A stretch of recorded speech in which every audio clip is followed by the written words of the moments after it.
El presente podcast es un testimonio que tiene como objetivo informar y contribuir a la prevención del suicidio.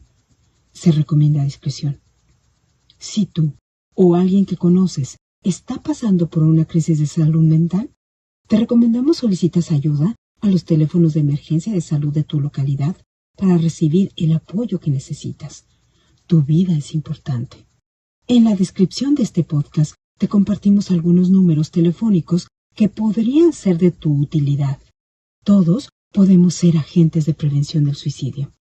Gracias por escuchar.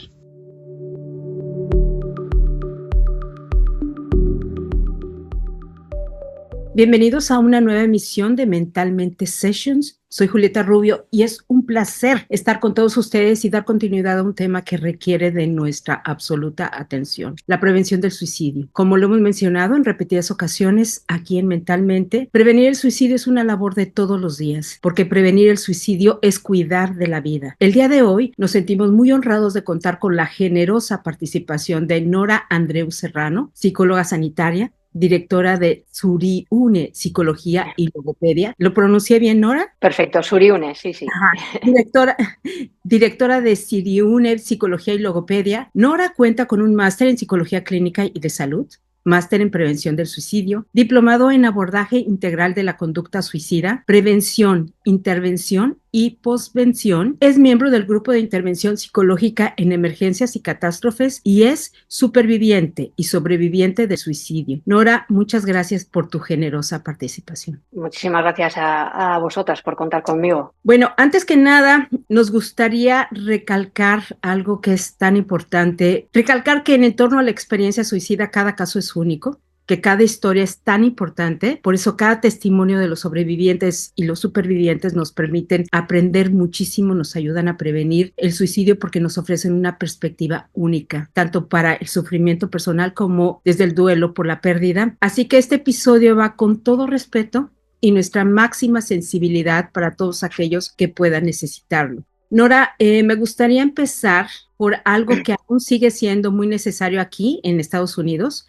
Podemos definir la diferencia entre lo que es el superviviente y el sobreviviente del suicidio. Sí, sobreviviente es una persona que ha intentado suicidarse y ha sobrevivido, y superviviente son las personas que se quedan cuando una persona se ha suicidado, es decir, los familiares, allegados. Muy bien. Fíjate, Nora, que hace algunas semanas publicaste en una red social una carta bastante emotiva, nuevamente desde un espacio muy generoso de tu parte para todos los que te hemos leído. Me gustaría si quisieras compartir con nosotros tu testimonio. Mi testimonio como sobreviviente, te comento un poco todo lo que había sucedido, ¿no? Yo me intenté suicidar la primera vez, yo tenía 16 años. Yo eso lo llamaba como conato, ¿no? Un conato de suicidio. Yo con 12 años, mis padres se separaron de malas formas, cada uno hablaba pestes, ¿no? Soltaba pestes del otro. Cuando iba donde uno era terrible porque me hablaba mal del otro. Eso unido a que yo era mala estudiante también. Yo repetí aquí,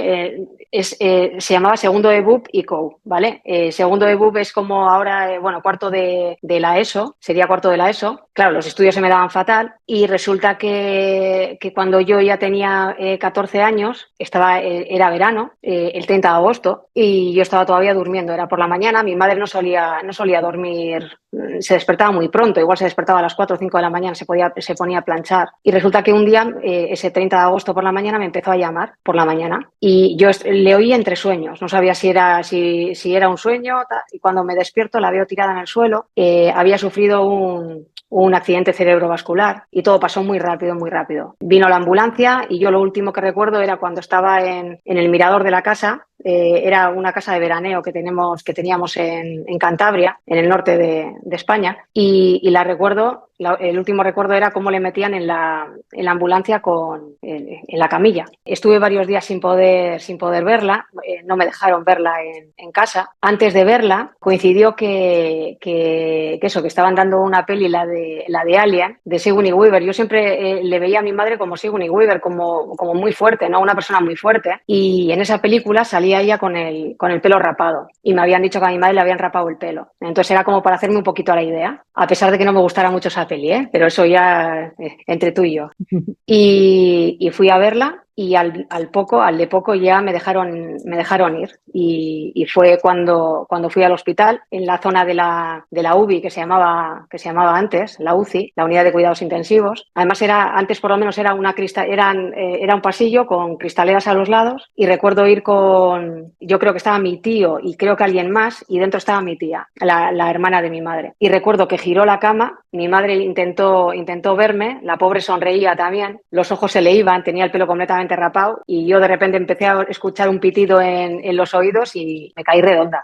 Yo tenía entonces 14 años. Al de un tiempo le llevaron a planta, pero nos dijeron que la tenía que volver a operar, y esa operación era vida o muerte. Y le operaron cuando yo estaba en el cole. Y cuando la operaron, salió de la operación, pero salió en coma vegetativo. Y esto le pasó, el accidente cerebrovascular le pasó en agosto, y para diciembre, enero le llevaron a otro hospital aquí para hacer rehabilitación. Todo en coma vegetativo. Y cuando le hicieron el traslado, recuerdo que fui yo con ella en la ambulancia. Y cuando fuimos a la habitación, la médico se dirigió a mí, yo tenía entonces 15 años, y me dijo que a ver qué esperaba de mi madre, de la estancia de mi madre en el hospital, porque es una estancia larga, la de este hospital. Y le dije, pues eso, que se recuperara algo así. Y me dijo que me olvidara, que mi madre no se iba a recuperar. Claro, yo estaba sola, todavía no habían llegado mis familiares. Con 15 años. Con 15 años, sí, me cogió y me empezó a hablar increíble.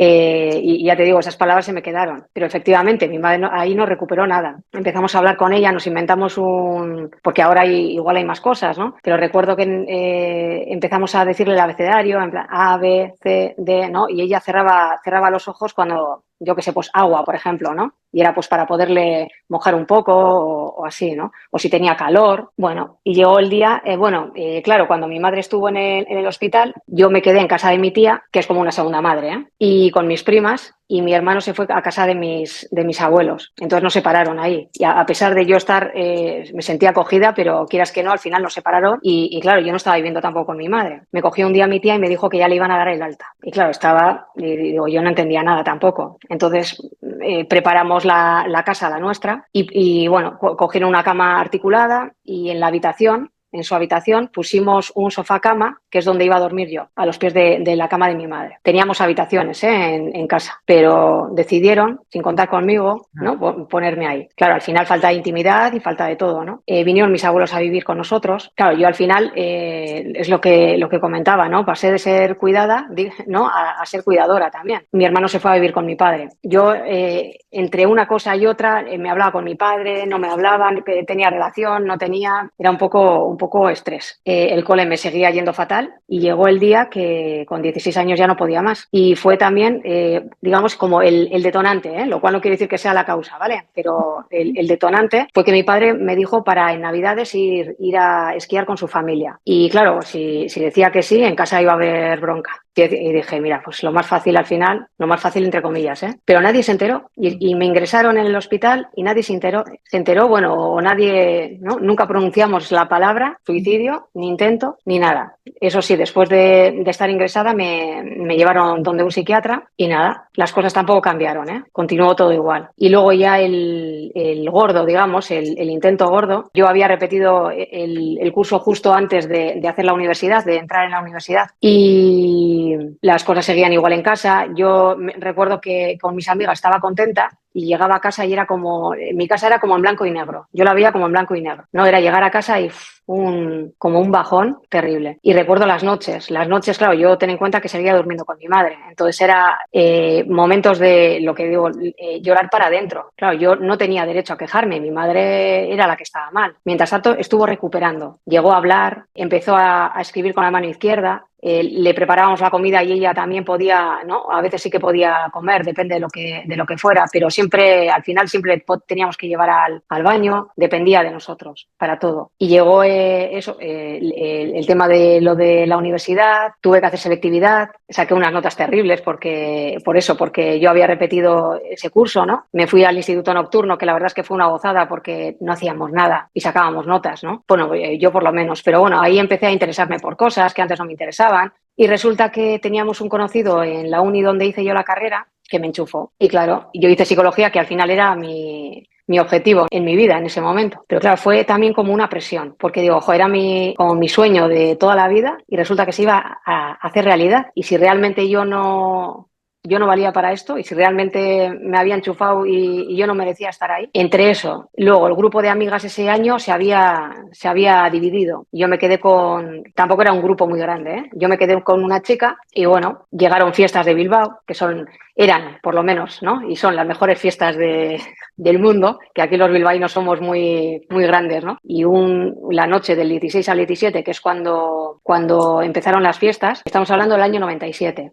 Yo tenía 19 años. Pues nada, estuvimos en mi casa, esta amiga y yo estuvimos cenando porque mi familia estaba en Castro, en el pueblo de Cantabria, que está como a media hora de Bilbao. Pero yo tenía mi casa en Bilbao, en el centro, entonces pues se supone que esta amiga se iba a quedar en casa a dormir y bueno, como teníamos las fiestas al lado y todo, pues nada, estuvimos ahí cenando, estuvimos bebiendo, fumando y salimos de fiesta y lo último que recuerdo es que cuando abro los ojos y estaba en el hospital. Ahí fue cuando realicé mi intento de suicidio. Claro, empiezas a mirar hacia atrás y dices, factores de riesgo tenía todos, no, tenía muchos.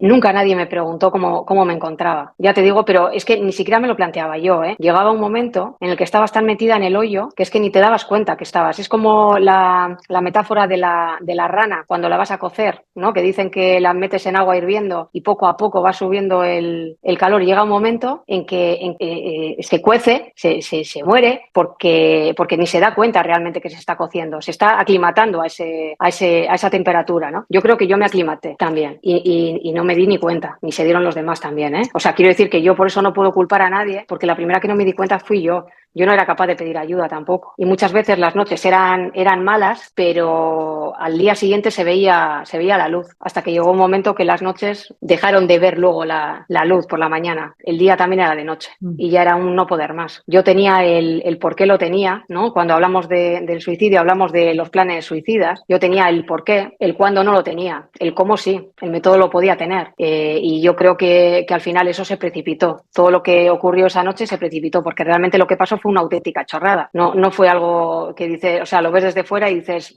no tiene sentido, pero es que fue la gota que colmó el vaso realmente. Y entonces, y luego a partir de ahí, la estancia en el hospital, nadie me explicó qué es lo que había pasado, ya lo entenderás. Y luego ya, más adelante, nunca se referían a mi intento de suicidio como tal. Se referían a aquello que hiciste, eso que te pasó y básicamente eso pasó. Estuve también después de estar en planta, me llevaron a la unidad de psiquiatría. Yo creo que fueron alrededor de 2 semanas o así. Fueron unas semanas horrorosas. Lo llaman, ¿no? Por poner un nombre como más bonito, ¿no? Sujeción mecánica, pero lo de atarte, pues no lo hace fácil, ¿no? Y luego, pues eso, que tampoco te tienen en cuenta. Lógicamente no te van a tener en cuenta para tema igual de tratamientos así, yo que sé, farmacológicos o lo que sea, pero sí decirte qué tipo de efectos secundarios puedes llegar a tener, ¿no? Todo lo que te van a hacer. No tenían en cuenta que yo, por ejemplo, es una tontería, ¿no? Pero yo yo soy diestra, pero a la hora de cortar la carne o a la hora de corto con la izquierda, pues me venían a corregir. Y dices, pero bueno, ¿sabes? O sea, así muchas cosas que luego, pues eso, entraba una interna la tuvo conmigo y entraba cada 2 por 3 en la habitación también, sin vigilancia. Y luego cuando salí del hospital, salí con medicación, salí con aloperidol, salí con anafranil y salí nunca recuerdo si era Transilium o Tranquimacin, pero bueno, que era una bomba. Cuando salía, además, el aloperidol o el anafranil, no recuerdo, uno era intramuscular también, pero claro, con los síntomas, con los efectos secundarios, el tema era muy, muy jodido. Di que lo bueno era que en octubre empezaba la uni, no era en septiembre como ahora. Por lo menos tuve un poco de tiempo para aclimatarme un poquito también, pero bueno. Gracias por compartir tu testimonio. Es que es enorme toda la historia porque tiene muchas aristas. Tú como especialista lo has de ver, se veían ahí factores de riesgo, había múltiples traumas para ti desde ya, o sea, desde tan pequeña. No nos extrañe porque la juventud es uno de los grupos con mayor riesgo en la actualidad incluso, ¿no? Porque hay que voltear a ver también la gran responsabilidad que hay de nosotros los adultos para con ellos. Y bueno, adicionalmente a los contextos que estamos viviendo. Pero dices una palabra que es tan resonante que es no nos dábamos cuenta, no se dieron cuenta. Y la gente nos pregunta, ¿por qué hablar del suicidio? ¿Por qué hablar de prevenir el suicidio? Y parece parece como tan trillado, pero tan necesario porque no nos damos cuenta, porque está en todas partes y no nos damos cuenta, no nos damos cuenta desde nuestro entorno, no nos damos cuenta al ver al otro y hay múltiples factores que se pueden prevenir. En tu misma historia veo algo fundamental que son las diferentes etapas que hay que atender, tanto la prevención del suicidio como la intervención del suicidio y la posvención del suicidio, ahora hablando con el caso de tu mamá, ¿no? Tú dime una cosa, Nora, como especialista que eres, volteando a ver a la Nora de aquellos años, ¿tú qué le podrías decir? Prevenir. ¿Cómo hubieras podido prevenir esto? Prevenir sería preguntar, ¿cómo estás? O sea, una niña con 12 años cuando se separan sus padres, que la que supuestamente lo está pasando mal, bueno, supuestamente no, efectivamente mi madre lo estaba pasando mal, pero yo también, mi hermano, entiendo que también, porque ya te digo que no fue buena el divorcio que tuvieron. Luego, cuando mi madre le pasó el accidente cerebrovascular, es que yo no recuerdo cómo te encuentras, ¿no? Era todo te lo tragabas, ¿no? Y entonces el preguntar a los chavales, yo veo también chavales que, pues eso, que su hermano, ¿no? Tiene una enfermedad grave, un cáncer, que lógicamente se vuelcan en el hermano, pero al otro le dejan. Y me da igual que sea hermano mayor o pequeño, pero ¿y cómo está ese hermano? ¿Cómo lo está llevando? ¿Cómo está llevando la enfermedad de su hermano? Yo creo que es fundamental poder hablar y darles un espacio, ¿no? Que se puedan desahogar. Fíjate que también en el testimonio mismo, tu testimonio, observamos el problema grave que tenemos desde el estigma y por supuesto la absoluta ignorancia en la que nos encontramos y que por eso mismo periódicamente estamos tratando de hablar más del suicidio, la prevención del suicidio y los diferentes escenarios. Dices algo tan importante que es hablar, y cuando hablamos con las personas no estamos tan preparadas para saber escuchar. Muchas veces decimos, sí, que habla,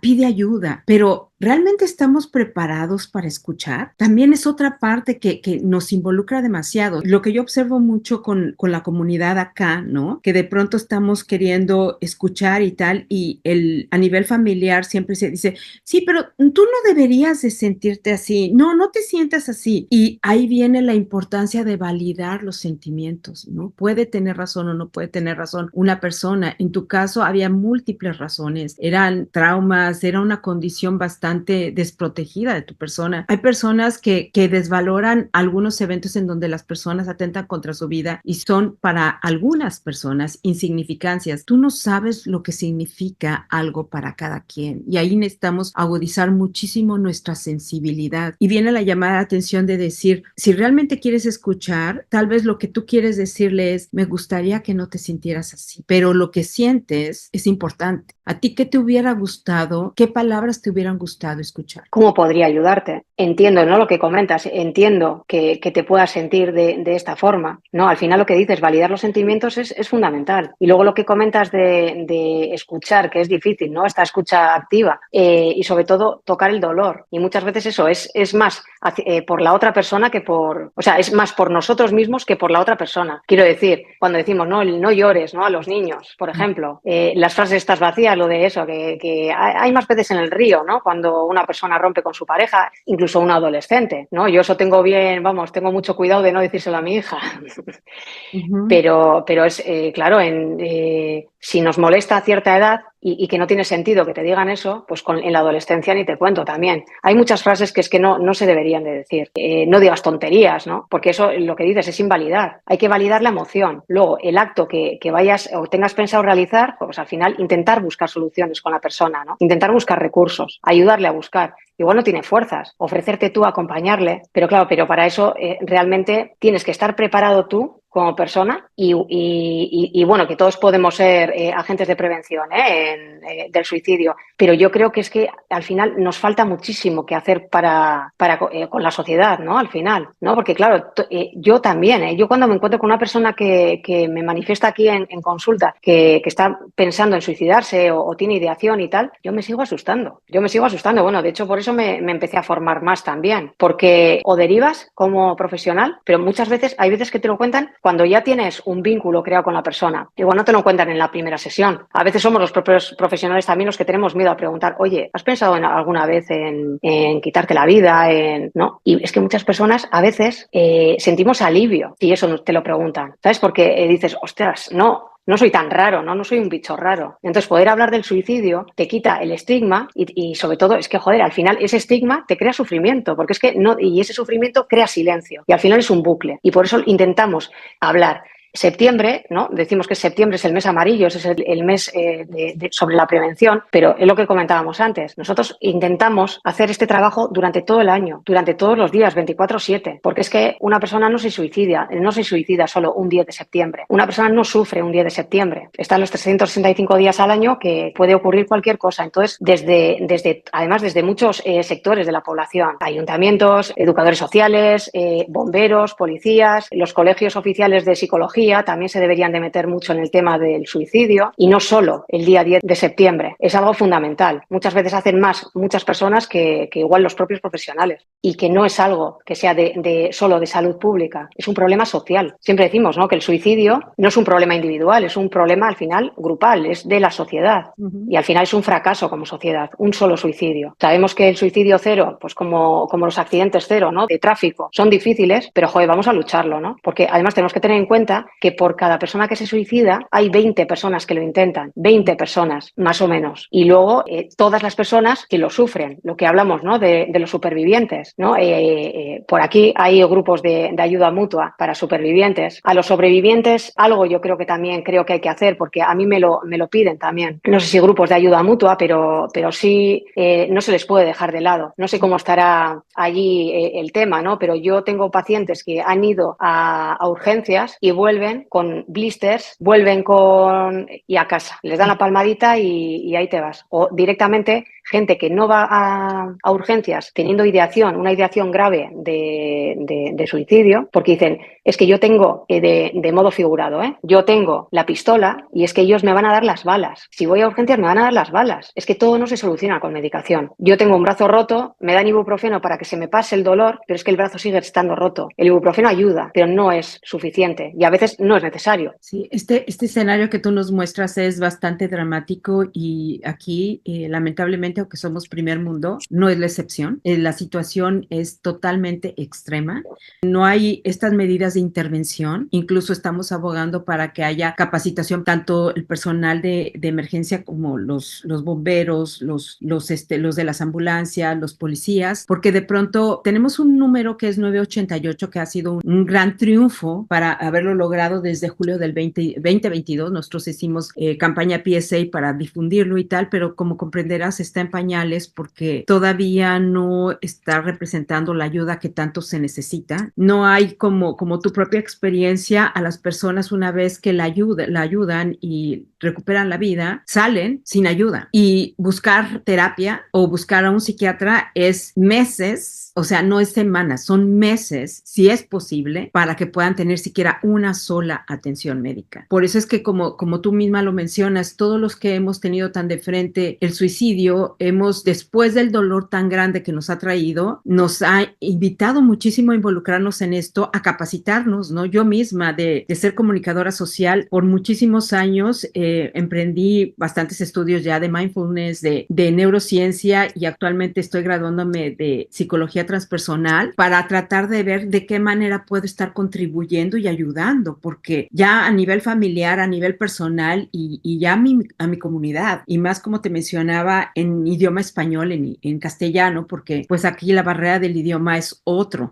grave problema. Pero mira, Nora, es que es enorme toda la cantidad de cosas que dices para abordar, a ver si puedo ir destacando una por una. Hace un momento decías algo que es muy cierto, y por eso es tan importante hablar del suicidio más allá de una fecha, más allá de septiembre, porque el suicidio no ocurre de un día para otro. O sea, nadie amanece con que hoy voy, o sea, no. O sea, esto no ocurre así de un día para otro, esto ya es una causa, ¿no? Es el último paso y antes ocurren cosas que podemos empezar a estar atendiendo. Algo que también me gustaría de poder sacudir el estigma es quitar este estigma de todas las personas que se suicidan es que están locas, ¿no? O locos. Y eso es tan falso. ¿Qué nos puedes decir tú de todo esto? Yo salí del hospital con un diagnóstico diagnóstico de trastorno disociativo. Yo creo que abrieron directamente o el DSM o la CIE así al azar y venga, va. Al final, con toda la medicación que me habían dado, con todo, y luego lo que comentas, o sea, es un mito que está súper arraigado, pero es que a día de hoy también, una persona que se suicida o que intenta suicidarse no tiene por qué tener un trastorno mental, ni todas las personas que tienen un trastorno mental se suicidan o lo intentan.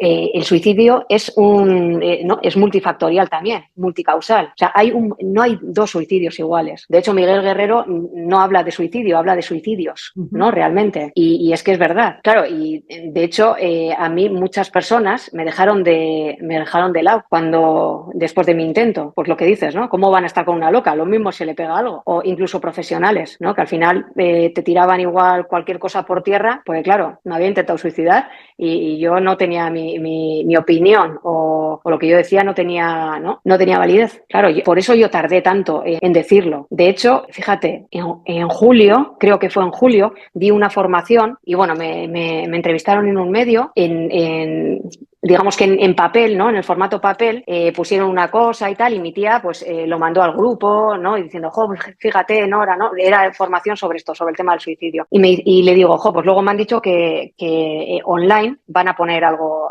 más y tal. Ah, pues luego me lo pasas y lo pasamos al grupo de la familia y tal. Bueno, pues en el online era que yo era superviviente y sobreviviente de suicidio. Entonces me manda un mensaje y me dice, me he quedado muerta cuando he oído esto. Dice, y ya lo sabe Íñigo. Íñigo es mi marido. Fíjate hasta qué punto lo hemos enterrado y nos sigue sorprendiendo. 26 años tardé yo en contarlo. Y al final di mi testimonio en Twitter. Todos tenemos taras, ¿no? Y Twitter es mi red de cabecera también.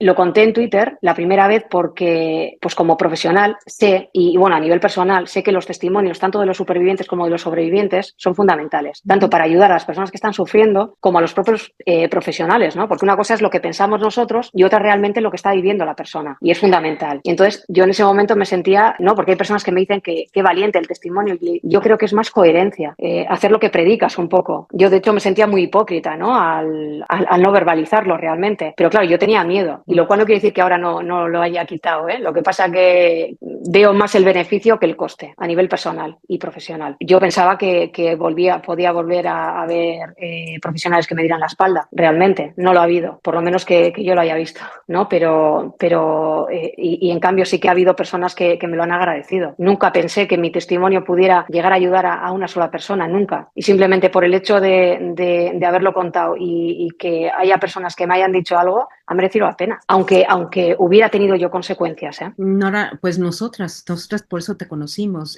Quiero decirte, es que nuevamente tus comentarios se prestan para más comentarios y más preguntas. Nuevamente volvemos a las múltiples capas del estigma, ¿no? ¿Por qué primero que nada, subrayar mucho esta situación de que el que se suicida no es que esté enfermo necesariamente, no es que esté loco o loca, ¿no? Sino se trata de una persona que está sufriendo en una extrema forma, que no encuentra otra salida, que no encuentra otra forma de callar y encontrar su propia solución, podríamos decirlo así, ¿no? ¿Qué es la solución que ellos encuentran? ¿Qué es la solución que están buscando para poder mitigar un dolor profundo que nadie podemos imaginar si no estuviéramos en su propia piel? Es tan importante subrayar esto, y viniendo de una persona como tú, todavía por eso mismo nos parece tan valioso tu testimonio. Y lo segundo, sobre las capas del estigma. Nora, es de veras muy cansado observar por qué uno puede compadecer, comprender, tener compasión, empatía, respeto sobre una persona que tiene cáncer y no le pones el estigma. Bueno, ha habido su estigma también, ¿no? O una persona que tiene gripa, o ahora que pasó lo del COVID, y de pronto hablar de una persona que es sobreviviente del suicidio, tiene que haber este estigma o hazte para allá, o tú nunca sabes, o esta desconfianza. ¿Me explico?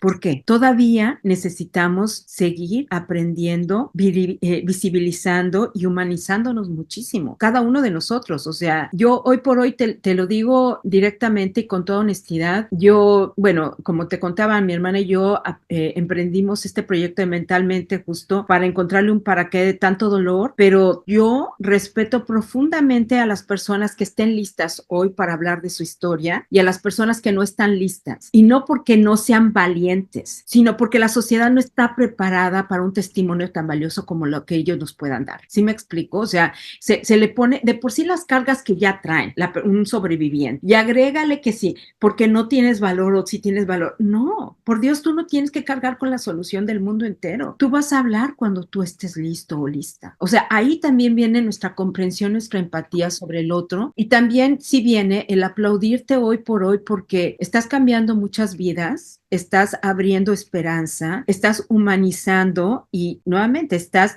contribuyendo a la visibilización y a la prevención del suicidio. Así es que de verdad, gracias, Nora. O sea, sin estos testimonios seguimos en la ignorancia total. Pero es lo que comentas, ¿eh? Y yo eso lo he querido dejar siempre muy claro, que hay veces que parece que como que estamos obligando, ¿no?, a los supervivientes o a los sobrevivientes a dar su testimonio y no. No, o sea, y te lo dice una que tardó 26 años en contarlo. O sea, no, y hay gente que no lo cuenta nunca. Pero lo cual no quiere decir que los que podamos, no que queramos, sino que se pueda contarlo. Porque hay veces que no es el momento, que no. O sea, si lo vas a contar es porque tú ves que puedes hacerlo. Y ya está, no porque te estén obligando. Entonces, yo respeto muchísimo. O sea, ¿cómo voy a decir a alguien que cuente su testimonio? O sea, si cuando esté preparado o si no lo está, estaremos para escucharle. Pero vamos, no. O sea, quien lo pueda contar, bienvenido sea, y probablemente ayude a estas personas que no pueden contarlo y ayude a la sociedad a que empiecen a hablar del suicidio y que deje de ser un estigma. Quizás cuando deje de ser un estigma, quizás hablemos más del suicidio, pero también tenemos que tener en cuenta que es que no solo es del suicidio, es lo que comentas, ¿no? Es de la salud mental también. Y con eso no quiero hilar o poner, ¿no?, como siempre, como tándem, suicidio y salud mental, ¿no? Porque lo que estábamos comentando de si tiene un trastorno o una enfermedad mental, llámalo X, ¿no?, la persona que se va a suicidar, eso se hace por estudios, ¿no? La OMS dice que el 90% de las personas que se suicidaron tenían un trastorno mental. El 90%. Claro, eso lo hacen realmente por medio de las autopsias psicológicas. Es decir, una vez fallecida la persona, una vez que se ha suicidado, empiezan a preguntar a los de alrededor cómo se encontraba. Lógicamente, una persona que se suicida, es lo que dices, ¿no?, o que intenta suicidarse, no es la persona, no está feliz, lógicamente está triste, algo le pasa, pero igual le pasa algo. Aunque tenga 2 trabajos, no llega a fin de mes. Quizás está triste porque no puede pagarse una casa. Quizás está triste porque no tiene una red de apoyo social. Quizás el problema no sea realmente su salud mental, sino algo más social, es lo que comentamos, ¿no? Y ya por no hablar que sea un problema político y económico, ¿no? Porque estamos hablando mucho de, por lo menos aquí también, ¿no?, de los planes nacionales de prevención del suicidio, que aquí parece que estamos manos a la obra, ¿no? Ojalá se haga. Ojalá, pero eso es un problema político y económico, sobre todo porque parece eso que quien lo vaya a poner en práctica no va a ver beneficios, entre comillas, en poco tiempo. Esto se ve, es un proyecto a medio o largo plazo. Exacto, pero también en todos estos años que ya estamos involucradas en la divulgación de la prevención del suicidio, Nora, estamos de acuerdo que nos acaba de pasar este desencanto con el 988 acá, que participamos profundamente en darlo a conocer y tal, y ves que en medios de comunicación de pronto se muestra como moda o como las fechas de septiembre, ¿no? Pero si no da rating y si no es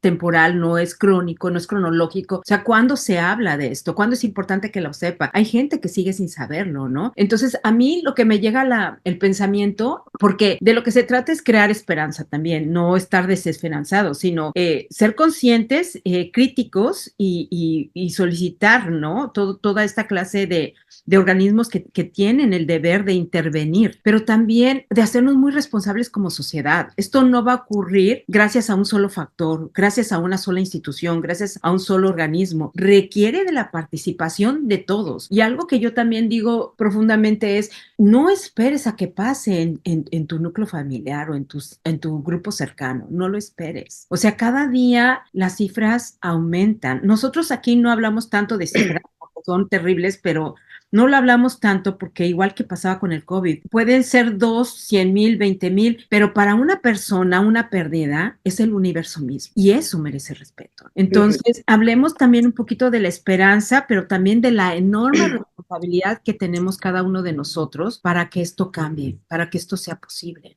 Claro, pero para eso hay que educar también a la sociedad. Quiero decir, de lo de siempre, ¿no? De lo que no se habla, no existe. Entonces, si no nos ha pasado en un núcleo cercano, claro, si, y no se habla fuera de eso, ¿no? Entonces, por eso tenemos muchísimo trabajo. Pero los psicólogos, pero ya te digo, o sea, otros sectores de la sociedad. Al final, a nivel de comunitario, ¿no? Los ayuntamientos, el tema de realizar charlas, porque parece que no, pero la gente va a escuchar y empiezas a ver y hay más gente, muchísima más gente de la que pensamos, que tiene algún conocido, algún familiar, incluso esa misma persona que haya podido tener ideación. Hay muchísima gente, muchísima. Sí, no es tan lejano. En algún momento, digo, todos pasamos por la adolescencia y en algún momento nos sentimos en crisis, ¿no? Y esa hormona y todas las cosas que pasaban. Y en algún momento, esa frase tan tonta y tan trillada que es, ay, me quiero morir, es realmente cierta. En algún momento a todos nos ha pasado por la cabeza, con seriedad o sin seriedad, pero algo ha pasado por nuestra cabeza. Entonces, creo que es importante también como dimensionar esta situación. Nora, me gustaría ver, porque son dos escenarios diferentes, pero igualmente dolorosos. ¿Podemos hablar ahora de tu experiencia como superviviente de suicidio? Yo después de mi intento, el gordo que digamos, fui a la uni y la uni se me dio muy bien, ¿no? Empecé a sacar buenas notas, cosas que no sabía ni que existía. La cuestión, mi intento fue en el 97. Pasaron los años y bueno, digamos que mi madre tampoco se estancó. Y bueno, llegó un año, ¿no? 2005, entre 2004 y 2005, mi madre se empezó a dejar. Mi madre no tenía métodos, no, o sea, no podía, no podía. Yo tenía pareja, que es mi actual marido. Mi madre a veces, yo creo que estando, no, igual haciendo el máster, recuerdo alguna vez yendo, que íbamos igual pocas veces, ¿no? Íbamos a esquiar mi marido y yo, y cuando eso éramos novios. Recuerdo que habíamos cogido ya todo y era enero, y recuerdo que mi madre me dijo, Nora, no te vayas. Y le digo, ¿cómo no me voy a ir, ama? Ama aquí en el País Vasco es madre, o mamá, ¿no? En plan cariñoso. Ama, ¿cómo no me voy a ir? Y está ya todo pagado y todo, y me dice, ¿y si vienes aquí cuando vuelvas y me encuentras pajarito? Pajarito es, no sé si lo utilizáis vosotros también allí, ¿no? Claro, ¿qué pasó? En 2005, mi madre se empezó a dejar, tenía muchas neumonías por aspiración, ella no tragaba bien, le hicieron traqueotomía y no llegaba, ¿no?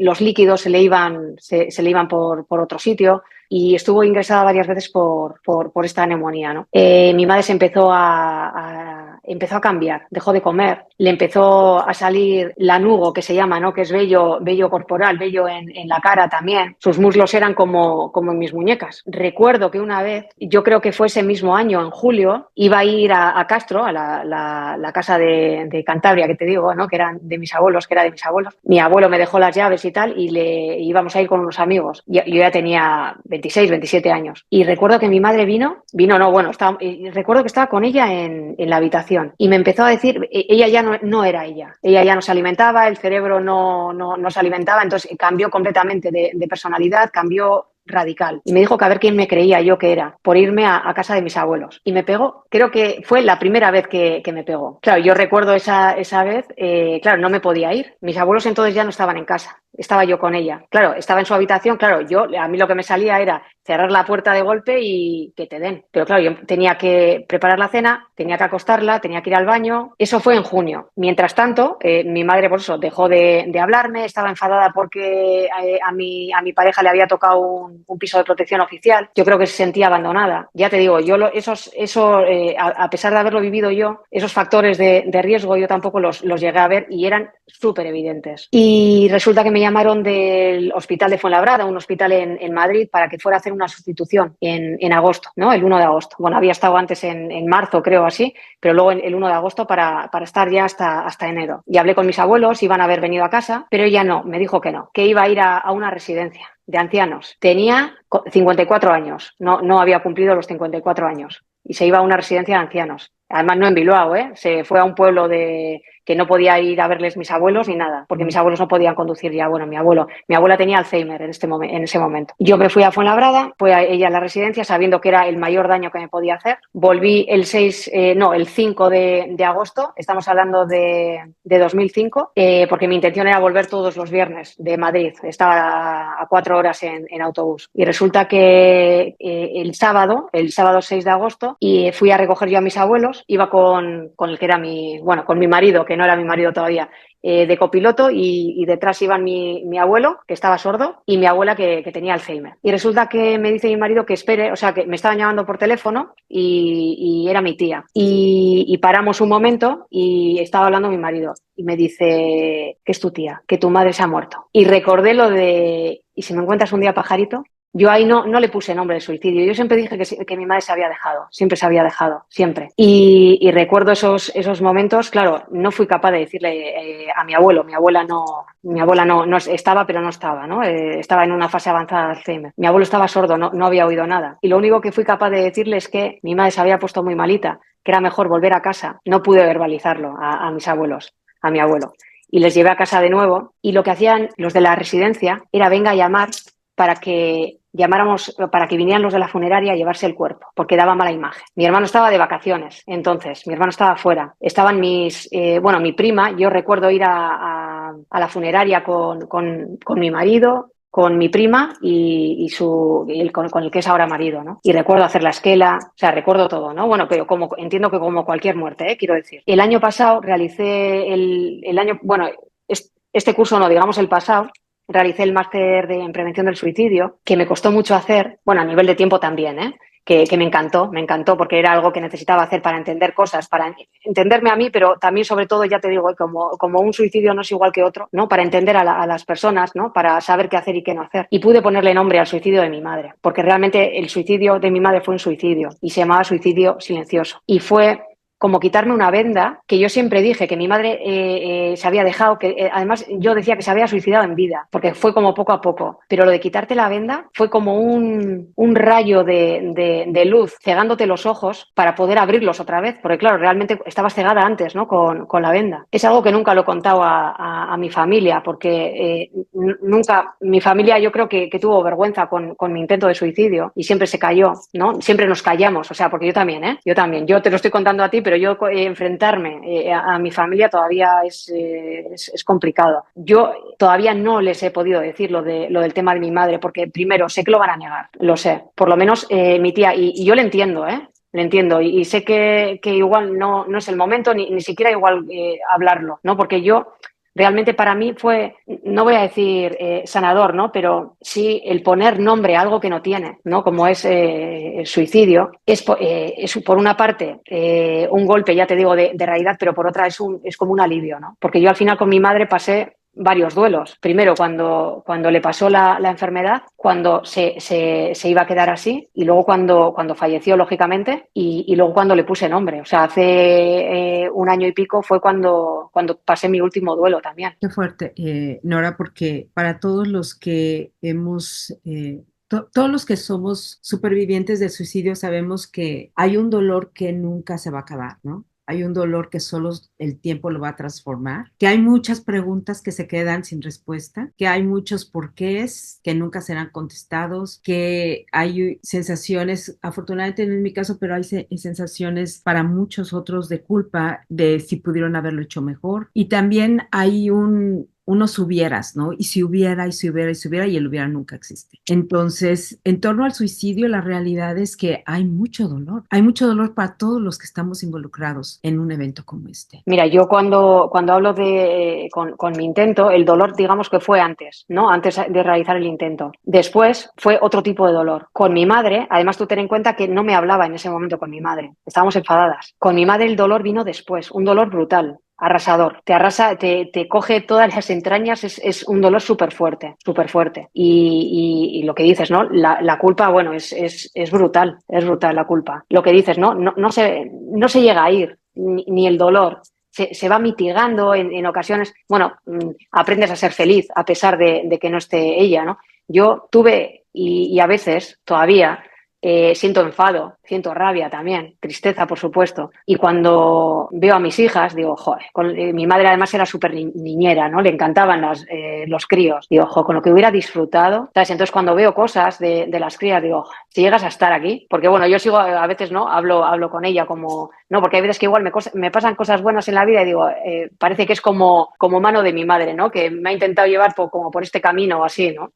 Es como igual el consuelo que te queda también. Yo creo, de todas formas, siempre digo, que si el cielo existe y está ahí San Pedro con las llaves, al lado va a estar mi madre y me va a dar de leches, luego entiendo que un abrazo, pero me va a dar de leches por hablar de esto, que yo, bueno, porque las cosas se lavan en casa, ya sabes, pero vamos, me estaría esperando ahí, yo me dejaría dar, pero luego el abrazo estaría. Exacto, fíjate que para todos los que nos escuchan y que están pasando por un momento tan doloroso como este, insisto, queremos abrir como un poquito de luz y esperanza, pero también una realidad. O sea, sépase de verdad que son igual que todas las pérdidas, pero es una pérdida diferente. El duelo por suicidio es un duelo distinto y del que también hay que aprenderle mucho, ¿no? Pero también saber que por eso se abren esta clase de conversaciones públicas, para saber que no son los únicos, que no están solos y que hay maneras de estarlo trabajando para vivir, porque cuando ves esta clase de publicaciones de se te va a pasar, mañana van a cambiar las cosas, y ya sabes, como esta publicidad que nos vende la felicidad tan gratuitamente, y es terrible cuando tú te encuentras con escenarios como este, es importante saber que hay días que vas a estar muy bien y hay días que solo un evento, una palabra, un artículo, ¿no? Una memoria, de pronto una canción, te lleva al suelo, pero que después al otro día o segundos después te vuelves a levantar. Entonces, ¿qué es el proceso de la vida, no? Y algo que, por más efímero que suene, es parte como la radiografía del corazón, ¿no? ¿Ves esta gráfica de subidas y bajadas? Es tan gráfico lo del corazón porque así es la vida misma. Entonces, seamos honestos. De esto se trata, pero también hay momentos luminosos, momentos felices. Tú ahorita hablas de tus niñas, que hubiera sido maravilloso que conocieran a su abuela y viceversa, ¿no? Que su abuela la conociera, pero la historia es lo que es, ¿no? Hay algo que mencionaste que, aunque es tema para otro podcast, me gustaría mencionarlo, Nora, porque de por sí la situación tan delicada de la salud de tu mamá y la manera en que se encontraban ambas ante las decisiones de ella, su comportamiento agresivo, ¿no? Muchas veces no nos estamos dando cuenta que detrás de un comportamiento agresivo, de verdad, es una súplica. La agresividad es una forma de decirnos ayúdame, pero no encuentran cómo, ¿no? Porque hay mucho dolor detrás de esa agresividad. Y esa agresividad lo que hace es alejar a la persona, a la otra persona también. Exacto, o sea, te pasó a ti con tu mamá, pasa con muchísimos adolescentes con los papás, sabes cantidad de historia que hay tuvieron una pelea simple, que si por el canal de televisión, que si por el programa, los videojuegos, lo que es el teléfono, lo que sea, una simple y llana pelea y se suspende una vida. Entonces, también es otra llamada de atención de ver qué hay detrás de la agresividad de la persona, ¿no? Sí, sí.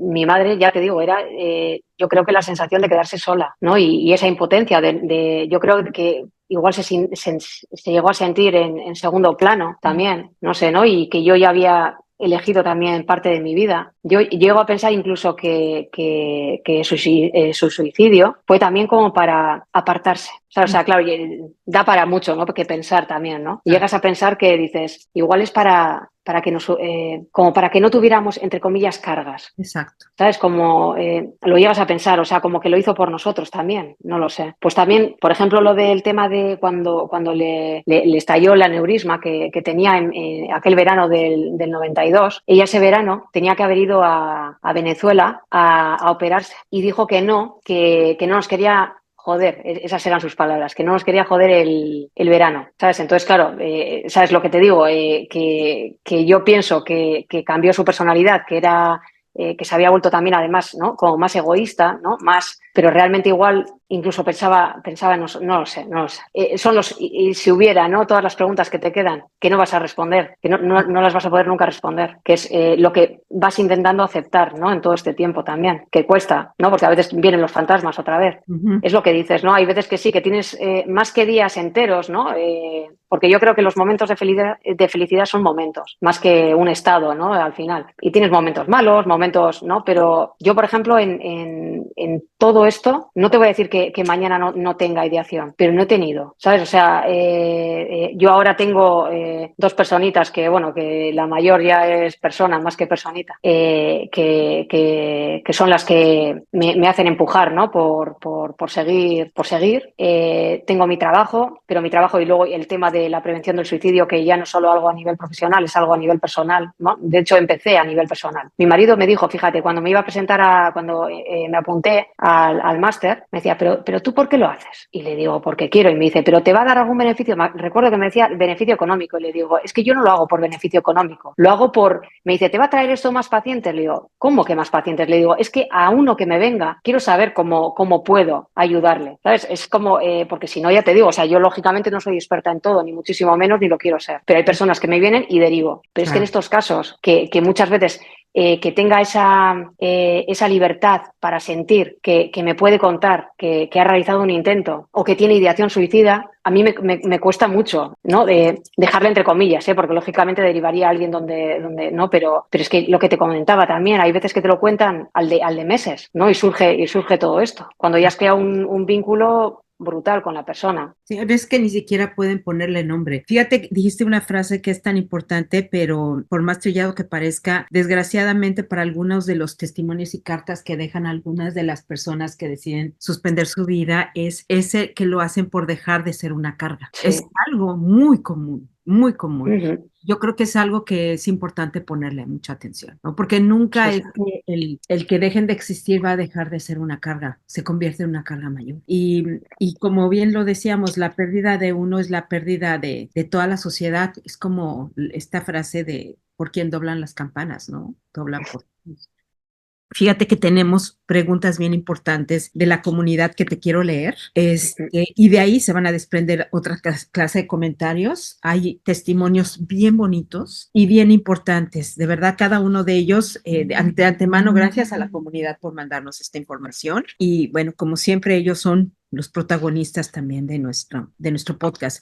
Mira, tengo la pregunta de Laura. Laura pregunta, cuando discuto con mi mamá muy fuerte y siento que no me entiende y que no valora todo el esfuerzo que he hecho desde mi intento de suicidio para estar bien, pienso que al igual no tiene sentido de haber sobrevivido si la persona que más amo no puede entenderme. Me da mucha frustración porque aunque sé que ella vivió conmigo este episodio, lo que yo siento tal vez solo lo puede entender alguien que ha estado en mis zapatos, pero aquí en Estados Unidos no he encontrado grupos de ayuda en español y lo único que hago para tranquilizarme es salir a caminar. ¿Cómo le haces para seguir viviendo cuando todo parece tan difícil? Empezar a incorporarme a la sociedad, a tu propia familia, incorporarme a mi propio cuerpo. Es complicado, ¿eh? Es complicado. Y muchas veces lo que dice, ¿cómo se llama la chica que lo ha... Laura, ¿no? Que la persona que lo ha vivido, ¿no? junto a ella, que no ve que no la comprende, ¿no? Dice que encuentra, ¿no? Eso de ir a andar. No sé si las amistades que tiene también, ¿no? La red social es muy importante. Totalmente. También para poder salir, ¿no? de todo esto también. No sé si ha intentado hablar con alguna otra persona también, aparte de su madre. Tampoco sé cuánto tiempo hace que ha intentado suicidarse. Sí, no dice. No lo dice. Quiero decir que lo que tenemos que buscar al final son anclas, ¿no? Como anclajes a la vida. ¿Qué es lo que me hace? Ya no te voy a decir vivir de aquí a 10 años, ¿no?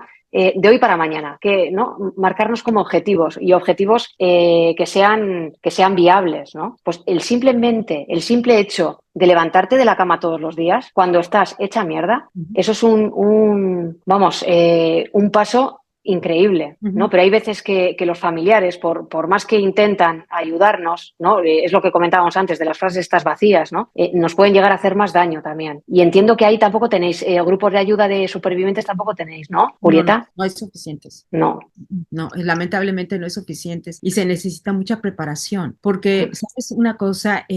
Hablamos y estimulamos mucho de hablar, ¿no? Y hablemos del suicidio, pero también hay que prepararnos, porque hay gente que no es que no se sepa expresar, pero también hay mucho morbo detrás de esto, ¿no? Y es delicado, por eso es que nos involucra la constante preparación como sociedad a todos, ¿no? O sea, yo pienso en la mamá y también creo que tampoco la mamá tiene la suficiente información de lidiar con esto. Ahora, haciendo un poquito también de análisis sobre este comentario de Laura y de lo que hemos hablado contigo y de las vivencias personales que nosotros hemos tenido, Nora, yo observo que también hay un duelo que no se menciona, ¿no? Que no se habla. Y se habla de la pérdida de la mamá, la pérdida del hijo, la pérdida de un esposo, de un abuelo, pero una persona que ha atentado contra su vida tiene un gran duelo, porque es su máxima pérdida. Perdernos a nosotros mismos, creo que es una de las máximas pérdidas que podemos tener. Y no es lo mismo ser un sobreviviente del suicidio a 1 año, a 5 años, a 10 años, a 20 años, a 100 años, ¿no? Cada una, como lo mencionamos al principio, y que es tan importante, cada historia es tan importante y tan respetable, pero de verdad que es importante dimensionar, entender esta pérdida del duelo, porque implica no nada más una pérdida de identidad, implica 1000 cosas. Ella misma lo dice, o sea, cómo incorporarme a mi propio cuerpo, ¿no?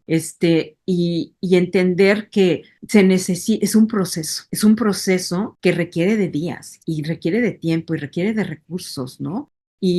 Pero no, o sea, hablar dentro de la esperanza que eso puede ser posible, que puedes irlo encontrando. Tú ahorita hablabas de cosas que pueden ser factibles desde redes de apoyo, ¿no? De apoyo. Redes de apoyo, desde buscar consejerías y tal, ¿no? Es muy grave este testimonio de Laura porque no es lo mismo, o sea, viendo el factor también de los hombres, es todavía más delicado porque acuérdate que a ellos todavía les cuesta más trabajo pedir ayuda, ¿no? El pedir ayuda también es otra de las grandes barreras que tenemos acá. No nace los recursos, que de por sí ya es grave, sino del saber pedir ayuda, de pedir ayuda y cuándo pedir ayuda. O sea, nosotros hablamos mucho de este ejemplo de la carga de nuestros celulares, ¿no? O sea, tú no te vas a esperar hasta que ya es la última rayita o la gasolina de tu auto para ir a ponerle gasolina. Tú previenes eso. Si previenes lo que pasa con tu teléfono, si previenes lo que pasa con la gasolina de tu coche, por supuesto que tienes que tratar de atender tu salud. Salud integral, ¿no? Pero por supuesto que tu salud mental y lo que te está ocurriendo y lo que estás sintiendo. Pero claro, para eso hay que saber,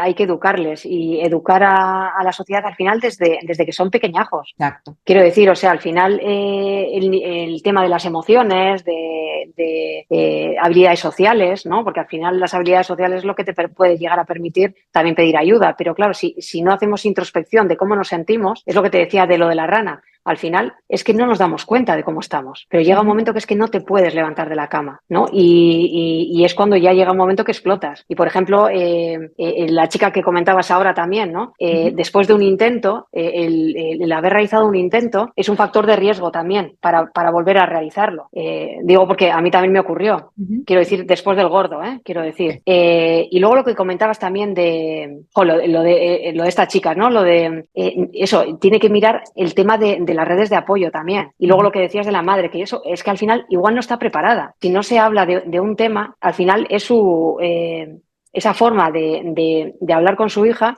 es como una forma también de autoprotegerse, haciendo daño a su hija, pero ella no se da cuenta realmente. Claro, por eso es que nos queda muchísimo que hacer por educar a la sociedad en el tema del suicidio, porque hay campañas, ¿no? Entiendo que allí también habrá campañas con el tema de los accidentes de tráfico. No, ahí todavía no llega, tan importante, por favor, puedes mencionarlo, todavía no llega esa campaña aquí, que es importantísima. No llega, no. Pues aquí con las campañas ha bajado el tema de los accidentes y de las personas que fallecen por un accidente de tráfico, ¿no? Entonces, aquí por lo menos se hace mucho hincapié en eso, pero en el tema del suicidio no. Hay que hacer campañas. Y ya te digo, no solo un 10 de septiembre, todos los días. Y también comentabas, ¿no? A las personas de las ambulancias, ¿no? Y luego también cómo trabajar también con ellos después de lo que han podido vivir, ¿no? Tanto las personas que trabajan en ambulancias pues como bomberos y policías, ¿no? Cómo pueden ellos después de atender un intento de suicidio o un suicidio, cómo al final a ellos también hay que cuidarles. Ellos son los que me dieron una segunda oportunidad. Claro. Y a ellos hay que cuidarles también. Totalmente. Porque también te digo que ellos me ayudaron más que cualquier psicólogo. Totalmente. A mí el psiquiatra que me atendió en el hospital, digamos que la sensibilidad la tenía no sé dónde, y la psicóloga donde me llevaron en casa, que lo hicieron también con la mejor intención, nos pasábamos la hora calladas en la sesión. Yo con 19 años. Era como una tensión. Le meten por eso, más entonces a la situación, ¿no? Fíjate que lo que tú mencionas también, lo que sí hay es que a nivel anglo hay muchos grupos y eso es fascinante también verlo y lo hemos experimentado. Pero también estas unidades de sanitarios, como lo mencionan, es tan importante también atenderlos porque ellos necesitan no nada más información, sino también apoyo interno, porque son personas. O sea, sea, lo que es también importante entender es que somos personas, ¿no? No somos superhéroes, ni tampoco somos inmunes, o sea, a todos nos toca y es una preparación constante. Cada día que sabes algo más, sabes que no sabes nada, ¿no? O sea, Total. te lo juro, es tan importante. Y en mi experiencia personal, yo te puedo decir, Nora, que ahorita preparando y leyendo las preguntas de nuestra comunidad, mi experiencia personal fue también, obvio, muy fuerte, pero no paro de dar absoluto agradecimiento a las ambulancias y a los bomberos que vinieron de inmediato, ¿no? Tengo la fortuna de vivir muy cerca de un hospital, entonces llegaron de inmediato, el trato y la delicadeza que tuvieron, y en el hospital levantarme, por supuesto que del suelo en donde estaba tirada, del dolor, ¿no? Y de no entender lo que está ocurriendo, etcétera, eso es enorme y se agradece. Pero lo que sí no ocurrió es que después no vino nadie del departamento de psicología, de atención de psicología. A nadie vino a hablar conmigo en esa área. Nadie vino a decirme, oye, ¿cómo estás? Hoy te podemos ayudar, quiero que explicarte. O sea, nunca recibí ese tipo de ayuda ni ese tipo de trato. Y claro, cuando pasa todo y afortunadamente puedes tener contar una historia feliz de un intento y no del suicidio, por supuesto que vas a ir a buscar recursos y por supuesto que tocas 50,000 puertas, pero te das cuenta de que esa emergencia y esa atención también lo necesitan los supervivientes, porque este trabajo no se va a lograr si no se hace de manera integral. Es importante el trabajo integral. Sí,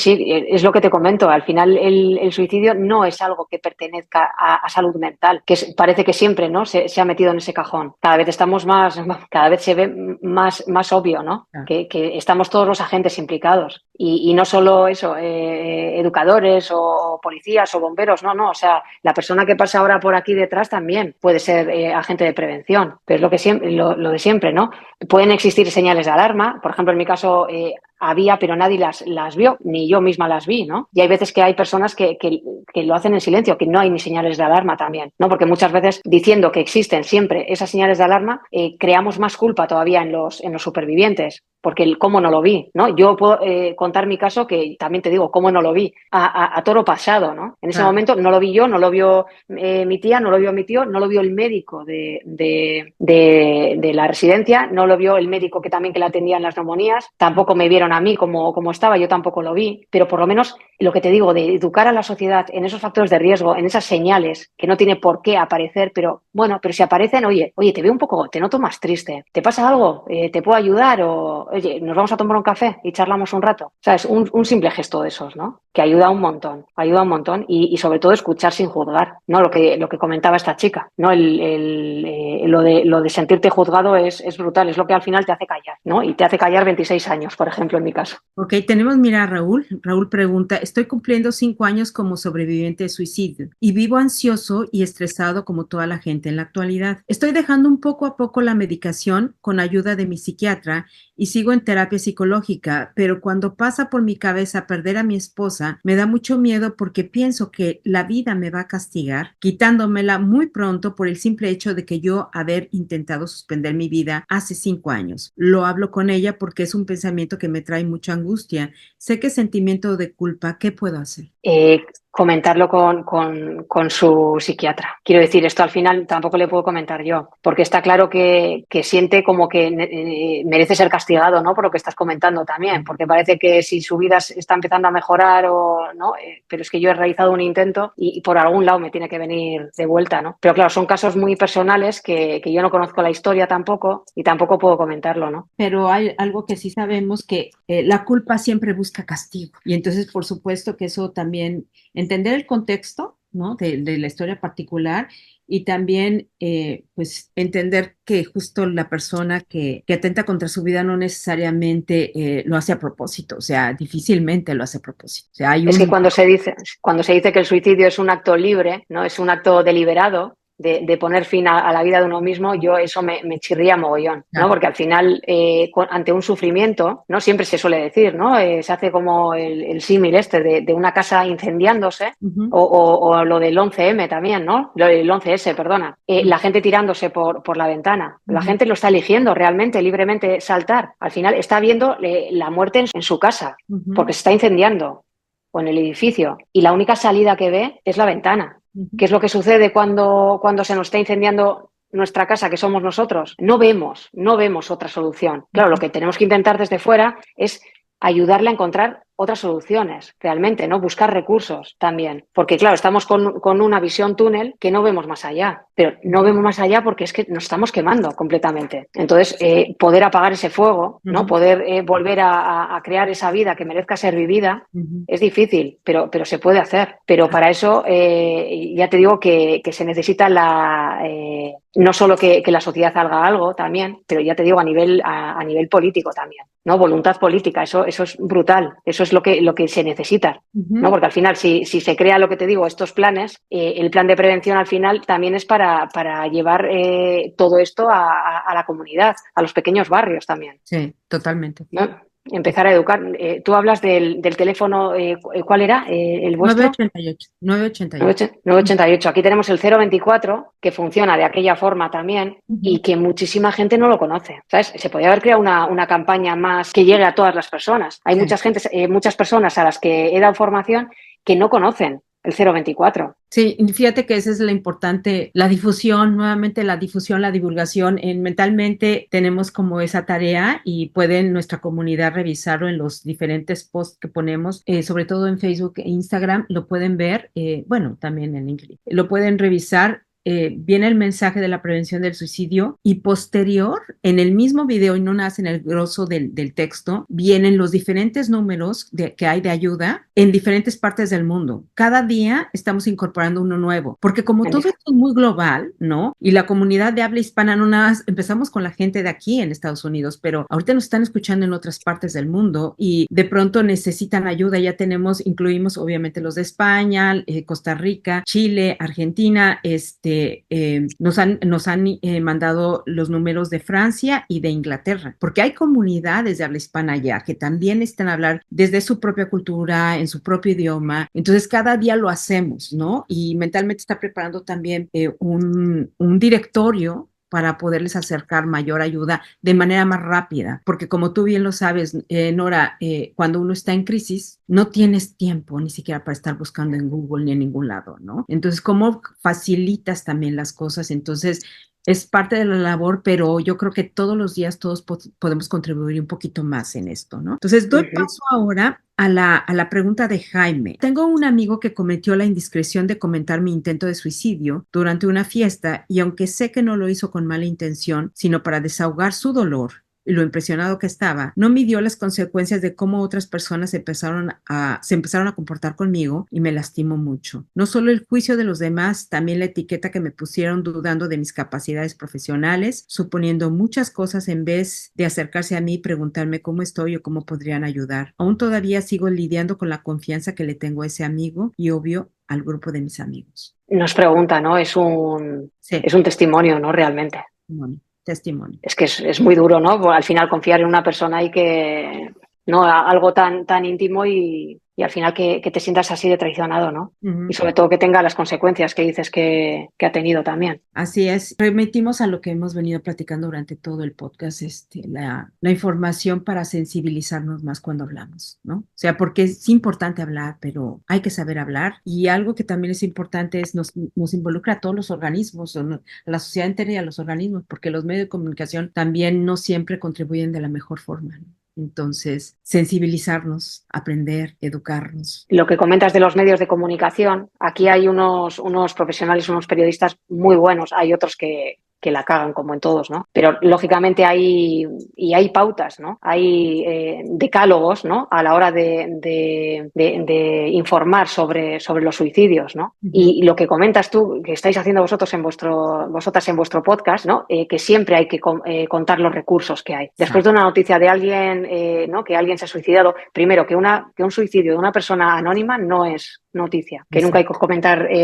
ni fotos, ¿no? Que no hay que comentar ni el dónde, ni el cómo, ¿no? Ni el por qué, porque realmente el por qué igual es el desencadenante, pero todo lo que ha llevado atrás y sobre todo para no hacer ese efecto llamada, ¿no? Ese efecto que llamamos Werder, ¿no? Lo que se necesita, si vas a realizar ¿no? Vas a informar sobre un suicidio, tiene que ser con un efecto papageno, un efecto al final que sea, al final que ayude a la persona a buscar recursos, a buscar ayuda, ¿no? Eso es fundamental. Así es. Tenemos a Raquel, dice Raquel, pregunta, tengo 10 años como sobreviviente de suicidio y muchas veces me da miedo pensar que aun cuando ya me siento más fortalecida y tengo una mejor estabilidad económica y laboral, pensar que todo lo que tenga pueda cambiar de un día a otro drásticamente, que pueda volver a traer a mí los pensamientos suicidas porque creo que por más fuerte que esté, existe en mí una experiencia que me sigue todo el tiempo, que es como una sombra que no me puedo quitar. ¿Qué me puedes decir? No sé si esta persona está también con tratamiento o ha estado, porque dices que ha pasado hace 10 años ya también, ¿no? También sí que me gustaría deciros, se dice que el 50%, hasta el 50% de la población general, es decir, no clínica, ¿vale? Que no haya tenido ningún tipo de diagnóstico ni nada, el 50% de la población general va a manifestar tendencias entre moderadas y graves. Tendencias suicidas entre moderadas y graves. Eso no quiere decir que se pase a la acción, ¿vale? Entonces, que hayamos tenido un intento no quiere decir que no se nos pueda llegar a ir la idea, ¿vale? Otra cosa es que ya no podamos más, entonces lo que igual podemos aprender de aquel intento es qué podíamos haber cambiado en ese momento, ¿no? Pues igual ahora esta chica, después de 10 años, igual es capaz de pedir ayuda. Igual es capaz de hablar por lo que comentamos, ¿no? La red de apoyo que es tan importante. ¿Qué hace con el tiempo que tiene? Si es capaz también, pues como la otra chica, ¿no? Que me comentabas también, de ir a andar también, de hacer algo con su ocio, ¿no? Pero sobre todo, si tiene un grupo de personas que ve que es de apoyo, es fundamental también. Sobre todo, ahorita me viene a la mente también esta población de los adultos mayores, ¿no? Que sienten tanta soledad, que se sienten tan abandonados, un poquito el caso de tu mami, aunque estén rodeados de gente, de pronto sienten esa soledad porque sienten que vienen con esta cultura de no dignificar a la vejez, sienten que su tiempo ya pasó, ¿no? Y hay mucha presión también de por medio de esto. Entonces, hay creo que una labor también importante en esa área. Es que parece que nos olvidamos de las personas mayores y tienen una tasa de mortalidad por suicidio muy alta, muy alta. Y eso, lo de la soledad sentida es terrible, sí, con nuestros mayores también. O sea, porque la soledad de vez en cuando está muy bien, pero cuando ya te sientes solo y ves que eso también, que eres una carga, es que al final se va juntando un poco todo, ¿no? Uh-huh. Entonces, el tema de los mayores es algo que muchas personas dejan, ¿no? Pasan de un poco de largo. Y es que si vemos las tasas de ellos, es terrible. Los mayores de 79 años, ¿no? Que parece que no, porque además muchas veces, no te puedo decir las cifras porque ahora no las recuerdo. Un porcentaje muy alto de las personas mayores de 79 años que lo intentan se suicidan al final. Desgraciadamente, acá también. Y algo que también es importante es que dentro de toda esta oscuridad hay mucha luz también de pronto de algunos países que empiezan a crear cierta clase de movimientos, ¿no? Como algunos supermercados que están pagándoles extra a los cajeros para que duren más tiempo con las personas mayores platicando. Porque eso es en Europa, todavía no llega acá ni en Latinoamérica, pero es tan importante porque ya ves que hay mucho estigma también sobre la soledad, pero no, hay una soledad elegida y hay una soledad impuesta. Y es tan importante que entendamos eso, ¿no? Porque la soledad al final también nos ayuda mucho a conectar con nosotros mismos, pero cuando es impuesta, ¿no? Es terrible y no es lo mismo como vive la soledad una persona joven que una persona mayor, y menos con esta cultura de desacreditar a la vejez, ¿no? Y no reivindicar la gran riqueza que los adultos mayores nos están dando como antaño, honrar a nuestros adultos, a nuestros abuelos, ¿no?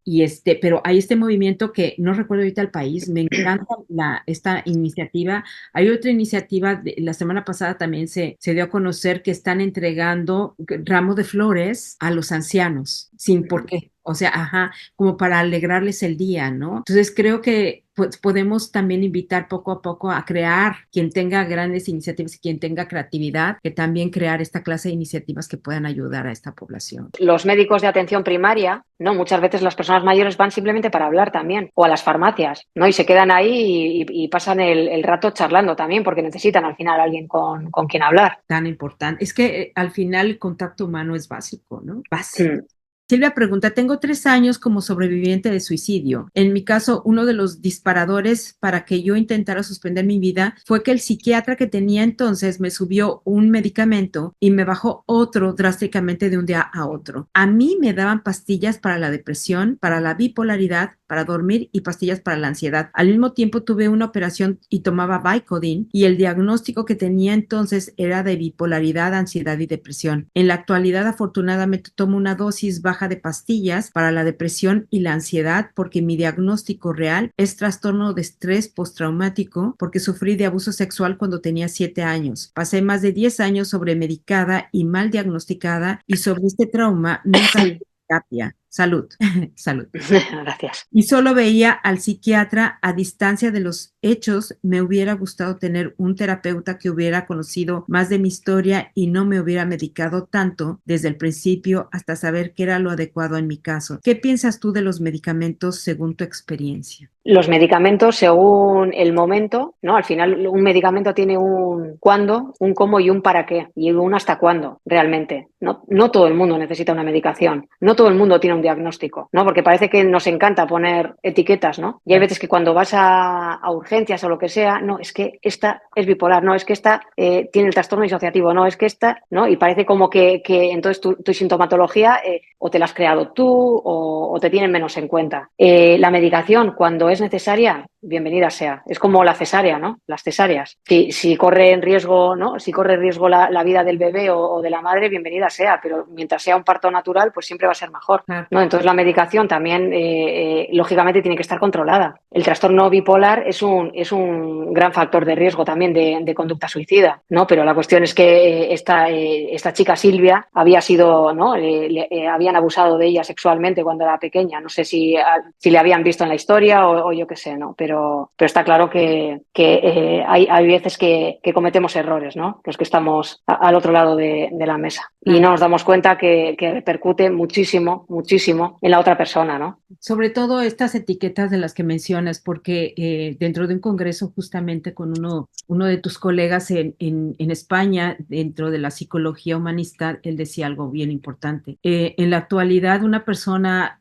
acude a ti y te dice, estoy triste porque me dejó a mi novio y a medicarla, ¿no? Y dices, Dios, es parte de tu proceso de entendimiento. Necesito escucharte más en lugar de medicarte. Es escucharte más y medicarte menos, ¿no? Y justo en la marcha que se dio la semana pasada por la línea amarilla, ahí con ustedes en España, había una pancarta que me encantó, que decía antidepresivos 20 euros y costo por terapia 80, que era más barato anestesiar el dolor y más caro encontrar su origen. Y es lo que está pasando, por lo menos aquí en Estados Unidos. No te quiero hablar de lo delicado que está la sobremedicación en este país. Es gravísimo, gravísimo. O sea, la industria aquí también está delicadísima. Sí, aquí es la bomba también, ¿eh? Y quiero decir que es que muchas veces las personas van al médico de atención primaria y ni siquiera les derivan al centro de salud mental y directamente les dan lo que pueden ellos, ¿no? Al final, lógicamente, ellos también están atados de pies y manos, ¿no? Pero al final es lo que comentas, tengo un problema de no sé qué y rápidamente te dan un antidepresivo, un ansiolítico, cuando realmente igual eso puede ser un proceso normal de la vida que lo puedes estar pasando mal. Igual sí que necesitas medicación en ese momento, ¿no? Yo recuerdo cuando falleció mi madre, mi padre me decía que me iba a tomar, que me diera, que me tomara un diazepam, un lorazepam, ¿no? Yo sabía que yo tenía que pasar mi duelo y que no lo iba a pasar, en ese momento no lo iba a pasar dormida, por ejemplo. Igual más adelante lo hubiera necesitado o no, no lo sé, yo no tomé nada. Pero quiero decir que cuando es necesario, cuando la persona realmente está sufriendo, hay veces que yo lo que veo en consulta, ¿no? Hay veces que vienen las personas, además la mayoría son muy reticentes a la hora de tomar medicación, pero hay veces que yo sí que veo que la medicación sí que ayudaría un poquito a la terapia también. Otras veces no es necesario, no siempre hay que medicar todo. Lo que pasa que es lo que dices, ¿no? 20 euros frente a 80, los que cobren 80 euros por consulta, ¿no? Pero claro, aparte que no hay aquí psicólogos clínicos casi en Osakidecha, no hay plazas, sacan pocas, aquí se llama PIR, ¿no? Los que hacen la formación en psicología, los residentes de psicología, no sacan casi plazas. y son completamente necesarias. Y luego, si sacan plazas, también tienen que sacar plazas de realmente psicólogos especialistas en psicología clínica también dentro de la sanidad pública. Porque aquí me viene muchísima gente rebotada de la sanidad pública porque o les ven cada 3 meses o van a pedir cita y lo que comentas, ¿no? Y le dan para dentro de 7 meses. Entonces, al final vienen aquí. La sanidad pública es terrible, es terrible. Y hay veces que es eso, que es que no necesitas medicación. Necesitas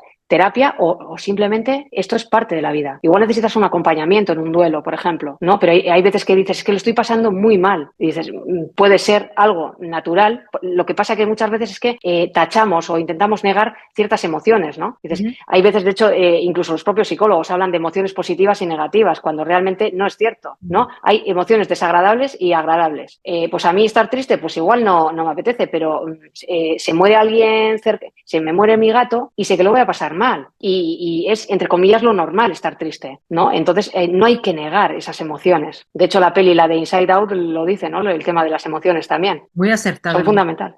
Cierto, muy acertadamente. O este proceso tan trillado de la mariposa, o sea, nunca terminas de ser mariposa y no dejas de ser oruga hasta que no pasas por ese proceso, por más doloroso que sea, de transformación, ¿no? Pero, y justo recalcando lo que es nuestra postura, porque te leo mucho y comparto mucho de tus puntos de vista, hay que saber cuándo es necesario medicar, no hay que satanizar el medicamento, pero tampoco hay que idealizarlo, ni hay que salirnos por la puerta fácil, ¿no? Y hay que escuchar más, y hay que prepararnos más, y hay que comprometernos más, ¿no? Y humanizarnos más. Fíjate que tengo el agradecimiento de Tere. Mira, Nora, y nos conmueve mucho el corazón porque ejemplifica mucho de lo que nosotros sentimos al tenerte acá. Dice Tere, Nora, quiero agradecer tu presencia en la vida porque me has ayudado a darme el valor para pronto hablar de mi caso, esperando que este sirva por lo menos a una persona y aún cuando te has enfrentado a muchas críticas y posiblemente a que los pacientes duden de tu servicio como profesional de la salud, has seguido adelante tal vez con temor y nervios, pero tienes una familia, una profesión con mucha valentía, lo cual inspira en mí seguir luchando y seguir creyendo en mí y en la fortaleza que ha crecido a partir de tener una segunda oportunidad en mi vida. Oh, qué bonito, ¿no?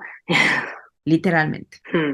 Literalmente, como te lo comenté anteriormente, Nora, de verdad, ojalá que no sea la última, ¿no? Ni la primera ni la última, ojalá que podamos repetir, hay tanto por hablar. Hicimos la convocatoria a la comunidad, si quería mandar preguntas, viste que ya fueron bastantes y hay otras que siguen llegando, pero si no, no las vamos a poder leer. Ya nos tardamos bastante en esta conversación, pero el tema lo amerita. Así es que ojalá y que podamos tener una pronta conversación. Gracias de verdad por todo lo que haces, por tu divulgación, por tu trabajo, por tu amabilidad, tu generosidad y tu valentía, ¿no? Para la prevención del suicidio. Gracias. Y pues porque contribuyes mucho a ilustrarnos, aprendemos mucho de ti y nos permite también tener esta clase de exposición y conversación abierta para la gente que quiere escucharnos y que lo necesita. Muchísimas gracias a vosotras y a todos los que nos escuchan, ¿no? Gracias. Y ojalá, ya te digo, que este podcast sirva,